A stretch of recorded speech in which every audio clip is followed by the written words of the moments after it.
But if anybody has trouble hearing me or seeing me or anything like that, just let me know and I'll pull the podium around. So I'm going to begin our joint talk with Heather by providing a little background and the framework that we use to look at purpose. And I'll start with a little bit of a history of my interest in this. The work really began with the studies that Ann and I did on moral commitment. And when Some Do Care came out, and Some Do Care was a study of moral exemplars, of extraordinary people that had spent decades of their lives devoted to charitable causes or peace or justice. And we were very curious about what made these folks tick, because it's really an amazing thing to see somebody give up everything that most of us obsess about daily in our lives, like having enough money to live on or whatever the issues are, to really put themselves fully into some cause. And when Some Do Care came out, among all the attention it received, especially from our psychologist friends, it wasn't all adulation attention. There were some very tough questions that included predictable things about the methodology we used. We used case study methods. It was an ideographic study, and of course that's not always embraced by more experimental psychologists. That was fine. We knew we wanted to do ideographic work. There was the embarrassing fact that we never managed to get a comparison group, and that was something that I think they were right about.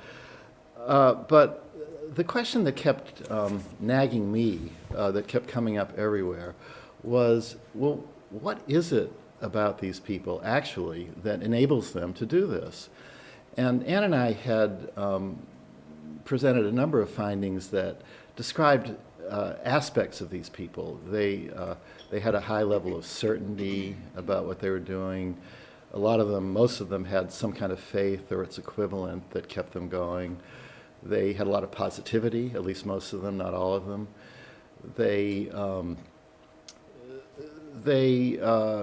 were folks that were very energetic, and even in old age. But all of these things were kind of qualities that were associated with what they were doing or described them. But I had to say that the more I thought about this, that it was true that I really was searching for something more like a master concept that could really account for the kind of dedication that's extraordinary. And not only that, and this is a point that we made in Some Do Care, is that these folks were not of a different species, that all of us in our lives are dedicated to something, or at least most of us are. And it doesn't have to be heroic or noble or something that people read about in the newspapers. It could be raising your kids, or lots of different commitments that folks have. And we thought there was a lot of continuity between what these people did and everyday commitments. But I had to say that I hadn't really, I wasn't satisfied that I could answer the questions that I was getting whenever we made presentations about this work. The next, that program of research for me morphed into a study of good work, which began in 1994 in collaboration with Mike Csikszentmihalyi and Howard Gardner, and Kendall was part of that. And there we did manage to have, and that was a study of people making commitments to doing work that was both successful and ethical across a number of fields, lots of fields: journalism, science, law, medicine, not all, but most of the leading fields. And there, at least in a couple of the domains, we did manage to get comparison groups. And Mike was mostly interested in issues of how these folks became so engaged in their work, of course, coming from his work on flow. Howard was very interested in the findings about alignment, the alignment of incentives across fields, as opposed to misalignment, where there's a lot of bad work done, where the incentives are driving you to do work that's not ethical. But what struck me about the data, and I saw this everywhere in every field, was the universal tendency of all of the people who were nominated as good workers to be able to give an elaborate and almost elegant accounting of the public mission of the field that they were working in. And it was astonishing to hear this. It was almost like they were all reading from the same book. You know, you would talk to journalists and they would all say, well, we're trying to give people the information they need to make good choices in their life. We're supporting democracy. And these were the journalists that were doing good work. The ones, the kind of ordinary, everyday journalists, there was a difference. There was a real difference in the extent to which the people nominated as good workers could really give an elegant accounting of the public mission of the domain. And the idea of mission kept striking. I mean, that to me was powerful, but it wasn't exactly a psychological concept. Mission is a mission of a cause, of a field, and I didn't think it really worked as a developmental capacity. Around that time, just as we were in the midst of the Good Work Project, Rick Warren's book came out on the purpose-driven life. Now, Rick Warren's book is a Christian book, and the purpose-driven life that he writes about is the life devoted to Jesus and to the imitation of Christ, basically. It's a very good book, and even though you could say the religious focus limits it, the fact is that if you really read what he writes, you could insert a vast number of secular purposes, and it still works for what purpose does for the individual and what it means to acquire a purpose. And that put the word purpose in the lexicon. I mean, everybody was talking, not everybody, but a lot of people started talking about purpose at that time. And for me, the final straw that got me moving was that I had had a couple of meetings, long interview meetings with Sir John Templeton, who was a subject. This is how I met him. He was a subject in two of our good work studies. In the study of business, he had founded mutual funds, worldwide mutual funds, inspired by his idea that people everywhere have a little bit of God in them, so we should go to Japan and invest there. This was way back in the early 30s when nobody was doing this. And I was fascinated by that. And of course his philanthropy, which was a very unique foundation, which Rich Bollinger can testify to, very unusual. So I had done 2 long interviews with him, and he then got in touch with me and said, you know, we ended up, I didn't even realize this, in those interviews we ended up talking about what he called noble purpose. And he said, I'm really interested in this, I've always been interested in this. What do we know about noble purpose? And I said, well, there is one lady I met, you know, distinguished professor somewhere out in Wisconsin that's studied purpose. But you know, there isn't really a lot. She's the only one kind of bold enough to enter into this territory. And he, that's Carol Riff, by the way. I didn't mean to not name you. But anyway, the bottom line is he urged me to do this. And, you know, with Sir John at that time, it was both a very good idea, and he actually could provide support to do it. That's a very powerful combination. When you get one without the other doesn't always get you moving, but both of them do. So we began what's now, I think, about a 15-year series of projects on purpose. And our work in the Stanford Center on Adolescence is focused on developmental questions. I'd say a couple of words about developmental questions. Of course, there's the question of acquisition. which we're very interested in, which is how does purpose form? How do young people acquire purpose? There's the developmental question, and this we talked about last night a little bit, of how purpose develops. In other words, what's the direction of the development, and does purpose look the same when you have a mature version versus a partial or immature version? And I will say, just a real quick word about the conversation last night, that yes, Rich Lerner very articulately expressed the developmental point of view, which I totally agree with, that that you define the direction, and that's not an empirical question. I do think, though, that I put a little tweak on it, and I think the conversation kind of got there at the end, and actually it's where Carol started, that everything doesn't, that it's an issue of structure and function, that there are a lot of functions in life that develop, and one can develop without the other. So yes, you can have the development of purpose that has nothing to do with the development of morality. As with any character strength, grit, courage, all of these things can be used for the good or for the ill. And so you can talk about the development of purpose, even of the development of a purpose of somebody who doesn't care about the means or ends and uses means like blowing people up as some end, and that's not a moral position. But if you, and this is where Carol started with, you can also talk about the development of the person, bringing it back to the whole.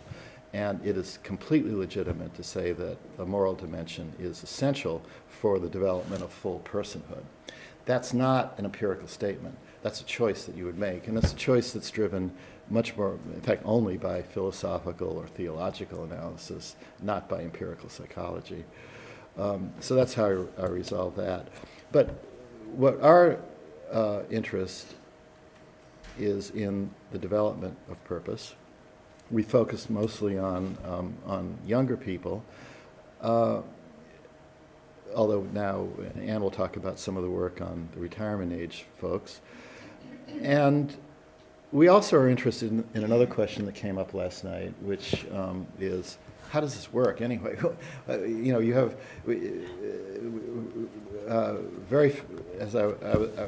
I've been very familiar with Carol's work, and who has established in a solid way the benefits of purpose. But why? Why do they have these benefits? And so we were very interested in that question. And that gets to see how we approach it and why we made the choices we did. So the first thing that I felt that we had to do was to get a solid handle on what is special about purpose. What's particular? That's the title of our talk. What does purpose bring to the table that nothing else does? And that's why we paid a lot of attention, and Kendall and another woman, another student of the time, Jenny Menon, worked with me on definitional issues. And we spent quite a bit of time on it, reading everything about purpose, and very little from psychology, because there wasn't a lot, although we were very aware of Viktor Frankl's work, but from everybody else that had used the word. And so here's what we came to. And let me just say, from a scientific point of view, what you need to have when you use any construct is a construct that is different than any other construct. You don't need 3 different words for gravity. If you have gravity, that's it. And one of the problems that I had with a lot of people that had written about purpose, especially from a popular point of view, is that they always put together the 2 words purpose and meaning. If you look about writings and purpose, it's always, well, people need a lot of purpose and meaning in their life, as if they're the same concept. Well, if they're the same concept, you actually don't need both words. And in fact, the way people use the word purpose, if you really look at the history of the use of the word, it is not simply meaning. Meaning is a part of it, and meaning is always there with purpose. So meaning is the broader category and necessary for purpose, but it's not sufficient. And the high points or the main points of our definition that we came to was that, first of all, it needs to be meaningful, but it's a stable intention to accomplish something that's both meaningful to the self and of consequence to the world beyond the self. And the emphasis on the word accomplishment and the emphasis on the notion of beyond the self are essential in our definition, and they're essential to why purpose has the special, powerful effects that it has on providing benefits, both developmentally and personally, to people. And let me just explain that a little bit. And I'll just, again, this is meant to be a very brief introduction to Heather, so I'm not going to go on, but I'll be happy to, or you can look on our center website for references and that kind of thing, or I'm happy to elaborate on in the question session. But just a couple of examples. Why is it important? Why does a beyond the self orientation matter? Well, a lot of the benefits of purpose that have to do with resilience, that have to do with devotion, dedication, the feeling of being uplifted, are exact antidotes to the dangers of self-absorption, which we know a lot about, especially in the childhood and developmental literature. Self-absorption is, you could almost call it, I always hate using medical terms for psychology, but you really could call it a kind of a disease that gets people into all kinds of problems, both personal and social. And the beyond the self orientation is exactly an antidote to that. And I will point out that one of Rick Warren's great lines, it's his opening line in his book, is, "It's not about you." That's the main point. So that's mechanism number one, is bringing a person outside of themselves into the world beyond the self and caring about something else and getting away from all the anxieties and worries and depression, all that stuff that happens when all you care about is what happens to me, the center of the universe. The issues of resilience. Now, I also mentioned that as part of our special definition of purpose, I mentioned that it's stable. There's a commitment. It's not a one-time deal. You don't have a purpose to go and find a parking place in town today.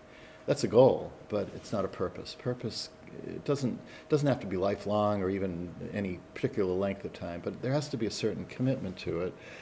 And that, of course, is related to the kind of resilience and persistence that is one of the benefits of purpose. And I think the idea of accomplishing something, too, that I distinguished purpose from simply meaning. And as I said, purpose does need to be meaningful. It's not a purpose if somebody tells you to do it and you say, all right, I'll do it because I have to do it. And that's one thing we emphasize in our educational work. It's not a purpose for a child when the child is forced to study for a test and the kid hates every minute of it. So the meaning is always important, but there are a lot of things in life that are meaningful. You can go to a movie and say, wow, or take a walk along the beach. I was walking along the beach with Anne yesterday, and it was very meaningful because it reminded us of our summer place and da-da-da. But that's not a purpose. It's again, that's kind of, it's wonderful, it's meaningful, but a purpose is a desire to accomplish something and to make a difference. And that leads to all the action, the active components. So the definition is important, and it's what drives the framework of the work, and it's what helps us do the kinds of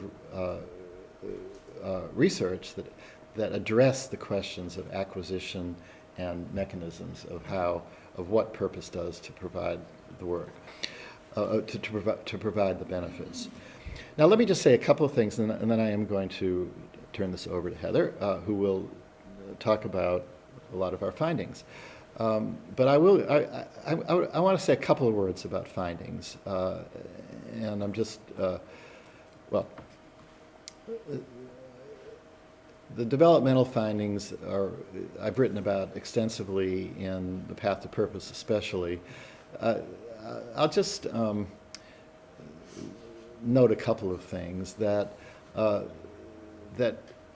we have very strong support for the conditions that purposeful young people have experienced, such as an opportunity to observe a purposeful mentor, some relationship with somebody that has purpose, usually an older person.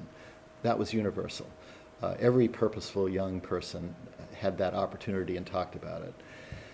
The awareness somehow that something in the world requires improvement or begs for improvement. It could be something serious like this, my grandfather died of cancer, gee, there should be somebody that it's important to do work on cancer, something quite serious, or it could be something having to do with jazz music is boring, the scales are all used up, the world could use better jazz scales. Or discovering things, or something ordinary. You know, I'd love to have a family because I'd love to raise kids, that kind of thing. But the idea that something in the world could use improvement and chained with the idea that I could do it, that I could make a difference. So all of that, and that kind of mentoring that encourages that and give kids information about the world so that they recognize things, deficits or areas that could be improved, and opportunities to do stuff that you find out that what I do matters. I can make a difference. So all of these things we have a lot of support for from our data. I'll mention one other thing, and then this is the last thing I'm going to say.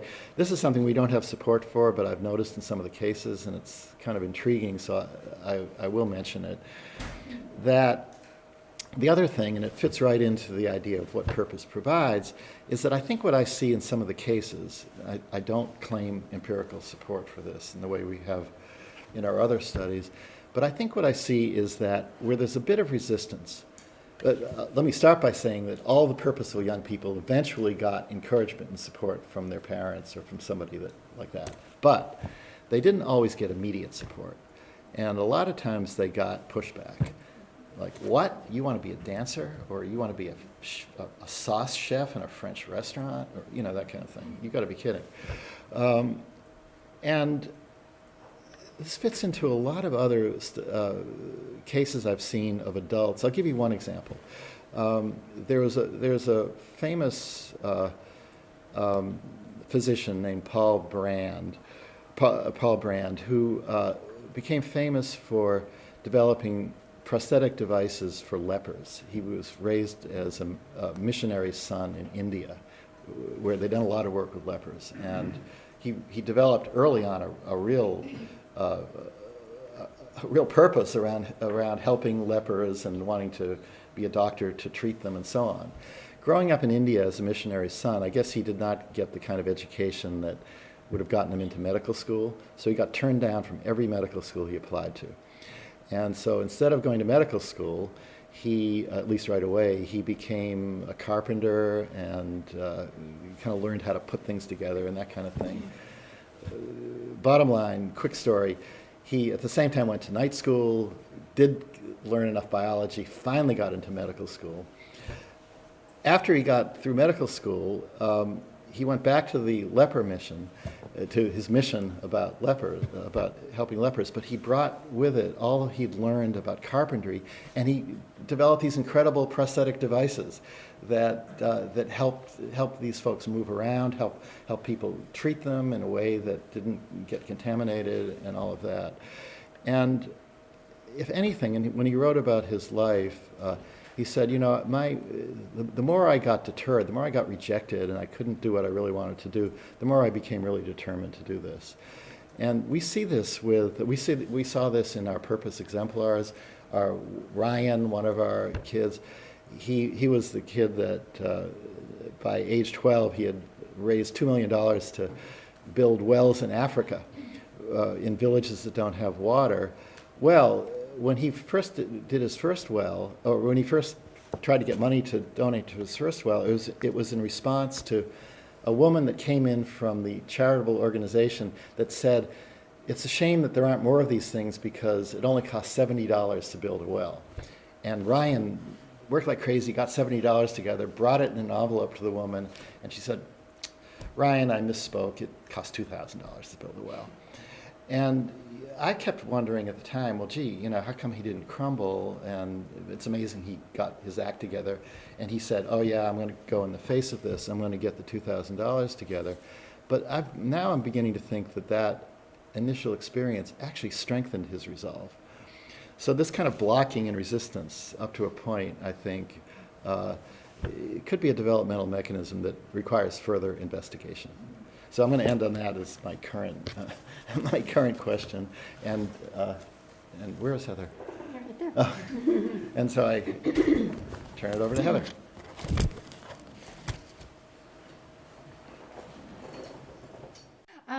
Thank you to the PRYDE team, to Anthony, for pulling this together. This is a really amazing opportunity. I just want to throw that in there. I'm really excited to be here with everybody.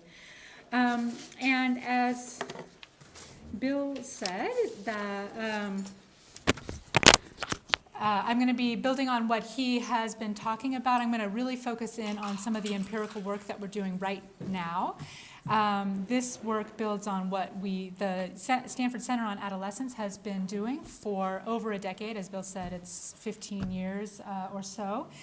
And building on this research that's been conducted to investigate youth purpose as in the terms that Bill's been talking about it. So one of our ongoing efforts over this time has been to find a way to measure purpose as a character strength for both research and practical applications, such as education. And that is efficient, that schools can use, that take very little time, but without compromising the multidimensional nature of the construct. So over the course of several longitudinal studies, which a few people here have been instrumental in, we've developed and refined measures that are based on this construct of purpose. And so today I'm going to focus on a survey measure that's come out of this work. That's what we're working with at the moment. So to quickly review some of the things that Bill brought up, we argue that purpose is a character strength or a virtue that is demonstrated in specific dimensions. Namely, that purpose is something that you do, and that you do habitually or continually or in a stable manner. So first of all, purposeful people set higher order intentions. And then they act persistently and consistently to accomplish those intentions. And also that by definition, purpose is those actions or those goals emanate from a desire to contribute to or otherwise positively impact the world beyond the self. So how do we study purpose in adolescence? The survey measure that I'm going to be talking about today is based largely on the interview protocol that's been really the foundation of most of our research on youth purpose. Our interview is a semi-structured instrument, and it asks young people to talk about the most important things in their life, why those things are important, and what are the important activities they're involved in that might address these most important things in their life. We don't directly ask about purpose or goals in the interview. We instead do a lot of probing to draw out meaning, and in the process it becomes more of a natural conversation where if there are intentions or aspirations, they will come out in relation to the important things that they talk about. Okay, so in analyzing the interviews, we have a fairly straightforward coding scheme. We code for those important goals that come out. We code for the motivation for those goals, looking specifically for beyond the self motivations. And then we also code for current actions being taken to accomplish those goals. And when someone is coded as having important and stable goals that are beyond the self motivated and being acted on in a stable way, we say that they have the capacity for purpose, that that's what they're demonstrating. We also find through our interviews that a lot of people have some dimensions of purpose but are not fully there yet. So they might have a dream of making the world a better place, but they don't yet have the capacity to act on that dream. or they might be working hard to accomplish some future-oriented goals, but they're not yet showing awareness of beyond the self dimension to their goal pursuits. And so these findings indicate that the different dimensions of purpose develop separately. So for adolescents especially, there are developmental considerations for both of these aspects of purpose. They both depend on the capacity of the person to experience things like empathy and social responsibility. They depend on the individual's readiness to commit to their intentions, and they also depend on the external circumstances, the opportunities, and supports for sustained goal pursuit activity. So we wanted a measure that could show whether and how these different aspects of purpose are separately predicted by developmental factors, as well as whether and how their integration is a developmental outcome. Now, Bill touched a lot on the developmental aspects of our research. I'm actually not going to go there with talking about, but that is something that we're continuing to work on to look at in this research. So today I'm really going to focus on this survey measure that we've been developing over the course of several studies. And again, our challenge was to create a measure that is efficient, that measures purpose as a character strength, and that allows us to measure the beyond the self goal setting and engagement aspects of purpose, both separately and integrated. So this is where the focus is going to be. Okay, so what we've come up with is called the Prosocial Youth Purpose Scale. This scale asks respondents to rank their top 3 from a list of 10 possible life goals, and then asks them to complete a scale for each goal they selected that measures their engagement in and commitment to those goals. So I'll go a little more into the detail of this measure here. So here are the 10 goals that they can select from. And again, we asked them to rank their top 3 from this list. Now, these 10 items were developed both out of our own prior research as well as from literature on adolescent goals and the domains of purpose across the lifespan. Now, these are designed to be very broad. They're meant to invoke something particular for the respondent, but not pin them down to some particular content in the measure. We just want, when they are responding to the scale that you'll see on the next slide, that they're, one, that we know that they're thinking about a particular goal, or at least some particular area of goal, and 2, we'll be able to tell if that particular area of goal is beyond the self-oriented or not. And so these items were designed so that half of them are beyond the self-oriented and half aren't, and here you see highlighted the ones that we estimated would be beyond the self-oriented. And okay, so then once they selected or ranked their 3 top goals, they then completed a scale of 6 items for each of the goals that they selected. This scale is 1 to 5, strongly disagree to strongly agree for each item. And for the study that I'm going to be talking about today, we actually, in the name of efficiency, again, we actually only had them respond to this scale for the beyond the self goals they selected. So, so those who did not select a beyond the self goal in this version of this implementation of this study scored a 1 on that scale of 1 to 5, just as a way to kind of put them on the scale, but without, they don't have that beyond the self intention ranked very highly in their life. Therefore, we're going to say that they're not really prepared for purpose quite yet. So that's a little background. If they had 3 beyond the self goals, they would have answered these questions for all 3 of those goals separately, and then their purpose score would be the one they scored the highest on. So to quickly, I'm not going to overwhelm with methods or psychometrics today. I'm happy to send more information about our methodology, but I'll give you a quick overview of our sample. This study was a study of character strengths in adolescence. We recruited 8th graders from 8 different schools across the U.S.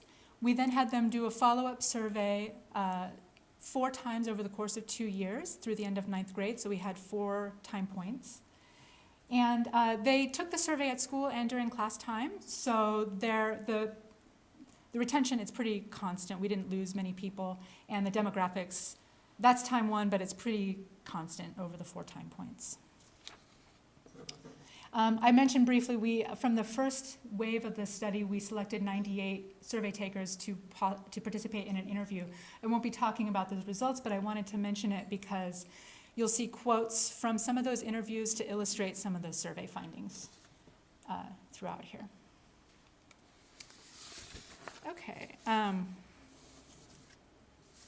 So just quickly, just to show correlations, at the bottom there you see the demographics, and not much going on except, as Carol mentioned last night, we do have something going on with racial differences in purpose. Not really strong, but certainly something to keep in mind and look further into at some point. We did measure other, what we might call the moral character strengths, as well as grit as an example of a goal-directed character strength, and then some other things such as growth mindset. So you can see it's correlating, purpose is correlating with those character strengths that it might be related to, as we expected. It didn't correlate with growth mindset as an example, so interesting, but I wouldn't have expected it to correlate as well as, say, gratitude. So that's kind of to be expected. Okay. So next I want to look at the prevalence of purpose in our sample and how it relates to well-being in early adolescence. Again, our measure had 5 possible beyond the self goals, but for the analysis that I'm going to talk about next, I'm only using 3 of those goals. So I'm only taking scores from those who had purpose scores using 1 or more of these 3 goals, which I'm going to refer to as prosocial purpose and prosocial goals. The reason I left out serve God or a higher power and provide support for my family just for today is that they are a little more ambiguous. It's not really clear quite yet when kids are seeing these as beyond the self goals and when they're not. And especially with provide support for my family, when we compare the interviews, they tend to over-endorse that item in the survey compared to what they talk about in the interview. So there's a lot more work to be done with those items, but just for today, I wanted a really unambiguous picture of prosocial purpose in adolescence. So we're only looking at those 3. And some very, very simple graphs to show the prevalence of purpose in our sample. The first one shows that in each time point, those are time points across the bottom, in each time point, about 40% of the sample selected one of those, at least one of those 3 prosocial goals. This is the mean that on the purpose scale for those 3 prosocial goals, reflecting the whole sample, which means those who did not select, the 60% who did not select a goal, are in there as a score of 1, and that's why those scores are so low. If we took out those people and only looked at those who selected a prosocial goal, it goes up to about 3.7, 3.8 as the mean score that people get on that. And finally, the percentage of the sample that had prosocial purpose, reflecting those 3 goals again. The way we did that was very simply we created a dummy variable, so anyone scoring 4 or above, indicating that they agreed or strongly agreed with most or all of those items, was coded as 1 or having purpose, and then anyone below 4 was coded as not having purpose. And you can see across all 4 time points, it's about 11 to 14% across all 4 time points. It goes down a little, which I suspect reflects the increased importance of academic work from 8th grade to 9th grade, but it's a pretty small decline. So those graphs showed a fairly stable picture of the amount of purpose we see from 8th to 9th grade, but I wanted to show this, kind of a chi-square to show that although it looks stable in terms of numbers across the board, if you look at the individuals, it's not that stable. You see in time 1, we had 245 kids who showed purpose, that prosocial purpose, but by time 4, 71% of them did not show purpose. So it's, and by the way, we talked a lot about development already. At this age, this is what we would expect to see, that this is really an exploratory age in terms of identity formation and goal setting. And so just because someone is really committed to and pursuing a goal in 8th grade and then they aren't in a prosocial goal in 8th grade and then they aren't in 9th grade, might simply reflect that they want to expand their horizons in terms of how they think about that prosocial goal or interest that they have, and they might be exploring different ways of doing that, so we don't see the commitment to any one activity or goal pursuit later on. So that's just kind of a little note on the developmental aspect of that. Okay, so I'm going to now look at the prosocial purpose in relation to some of the well-being indicators that we included in the survey. This wasn't really a study of well-being, so we only got a very small number of indicators of well-being. But as in terms of a picture of what's going on in early adolescence, they are helpful. Of course, school life is really important at this age, and so we have a couple of indicators. First of all, school engagement. These are questions about how the extent to which they feel excited, happy, and interested in their schoolwork and what they're doing at school. Locus of control is a measure of school, again at school, how the extent to which they feel in control of or responsible for their grades and their school performance. Psychological well-being, we have a simple positive affect measure. How much did you experience feelings of joy, happiness, feeling good, those kind of things. And coping, so they were asked about any negative life events they had experienced, and then they were asked the coping questions of, do you try to see those things in a positive light in order to cope with them? And finally, social well-being, we measured with a social belonging scale, which was again at school, so it measured kind of their sense of their belonging in the social fabric of the school. And the way I did the regressions here, I wanted to again break out those different components of purpose, as well as looking at the whole prosocial purpose as the score on the whole scale. So the first one is that you see in the middle is just whether or not they selected one of those 3 prosocial goals, or at least one of those 3 goals. These are betas. And here's an example, very typical example of an interview quote from someone who had a very strong prosocial goal but was not yet acting on it. Homeless people came up quite a lot. At this age, the desire to help homeless people comes out quite a lot, but they rarely have an idea of what to actually do about that. By the way, this is time 4, that's why it says 9th grade at the top. So then I looked at only the people who had selected a prosocial goal. So that's 463 people, it's a subsample, to look at the GPA coefficients and the prosocial purpose. So within that subsample, this is the GPA coefficients, and another very typical example from the interviews. We hear this script frequently when we ask what's important to you at this age. My grades are important so I can go to college, so I can get a job, so I can make money and have a good life. This is very, very, very common. And then the prosocial purpose, this is the scale score, again, only for those who selected a prosocial goal. I will say I did run the regression with the whole sample. It's a little statistically, it's not as clean, but I can say that for school engagement, coping, and social belonging, there were still significant coefficients for the prosocial purpose, but a little lower, and all of them were lower for GPA. Only positive affect and locus of control, when you look at the whole sample, it's pretty much the same for the GPA and the prosocial purpose. And here's a girl from our sample who was purposeful. One of the things to note about 8th and 9th grade purpose is there isn't a lot that they can do. It's pretty rare that they can do really huge things in the world to act on their prosocial goals. So here we have a girl who started a Twitter page to help kids who are being bullied and who have suicidal thoughts. What was interesting, although it's not a heavy lift in terms of activity, but she talked about this both in 8th grade and in 9th grade, so this is something that's been consistent and consistently important for her, and a way for her to reach out and help people that she knows are hurting. And so just to close this, I'm going to just highlight some of the things that I think you can see them, I'm just going to highlight some things that I think are interesting. Prosocial purpose doesn't necessarily happen at school. In fact, at this age, it probably doesn't happen at school very often. They're probably not finding ways to act on their prosocial goals through their schoolwork.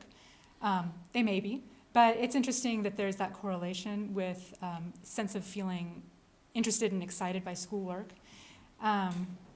Coping, we know that negative life events can be a trigger for purpose, and so I don't yet have anything to say about the developmental or the causal relationship here, but I think it would be interesting to explore that relationship of developing coping mechanisms and the development of purpose, especially early on. And finally, social belonging. Again, this is social belonging at school. So again, it's interesting that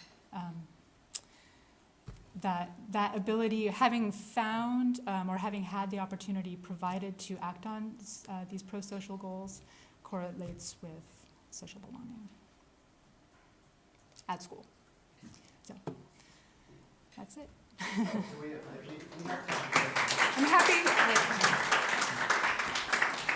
I'm happy for clarifying questions. Yeah.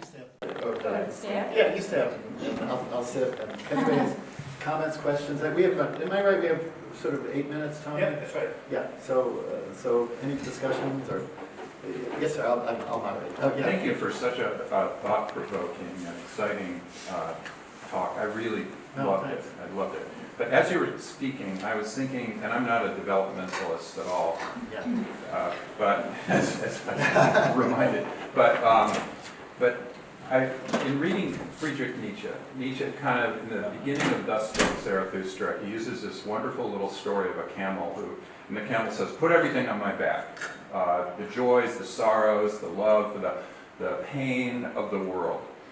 Educate me, in other words. And educate me not just at a university, but educate me in the world. And then the camel metamorphosizes into a lion, goes out into the wilderness, and finds a dragon who on every scale of the dragon it says, thou shalt. And the lion slays the dragon, and then finally the lion metamorphosizes into a child. And of course this is the basis of the Star Child at the end of 2001 Space Odyssey and many other cool things. But the point is that this is a process of building your own values, and once you have your own values, then from your values you build your purpose, I think. And he emphasizes this a lot in his work, and I like that idea. So many of my college students come in and say, I don't have a purpose. How do I get a purpose? I say, take a gap year, join the Peace Corps, go out and stop being educated here and go out and do something else. In other words, be a camel. I feel like my students, even at that age, are still camels. They're not lions. And so what I'm wondering is what's going on with a child who's in 8th grade, moving to 9th grade? Are we practicing a purpose to go further, or are we actually trying to help them get real purpose at that time? To me, I don't know much about development, but I think this is such an important question of when we start helping people develop purpose in their lives and how we do it. Yeah, well, I'd say the first thing to know is that not all 8th graders are the same. I think one misapplication of developmental theory has been somehow people get the idea that there's some lockstep, age-related commonality between all 4-year-olds, all 8-year-olds, all 10-year-olds, and so on. That's, this fits into what Rich was saying last night. Development is not about age changes. So if you take 8th graders, there are some who, incredibly enough, in 6th grade, like Ryan, one of the boys we studied, actually brought his own spark of interest to the world and heard about this thing and developed an amazing purpose in 6th or 7th grade. Other kids have experienced a completely different set of contingencies. They've just been told to do their piano lessons and their soccer and their homework, and they've never, for a moment, that's the graduation. They haven't had enough experiences of owning what they're doing and figuring out what their spark is and what their talent is and what their interest is. So not all 8th graders are alike. And some 8th graders are actually full of purpose. Most 8th graders have still a lot to learn and a long way to go, and most of them are probably more like the college kids you mentioned. Well, the data show that it kind of waned too a little bit. Well, yeah, and I'll just mention one other thing quickly, and so we get on other questions, but purpose is an amazingly late development capacity. That's one of the things we've found in our research. between the ages of 12 and 22, in that whole age range, we got about 20% of the population of young people being fully purposeful. Now, between 12 and 22, in every other talent or skill or capacity I've ever studied as a developmental psychologist, things change like crazy. Kids improve in almost everything they do. But the main movement we found in our data set is really between the ages of 20 and 30, and even by 30, only half of the people are there. So it's a very late development capacity for most people, and yet we did find among 12-year-olds about 20% being fully purposeful.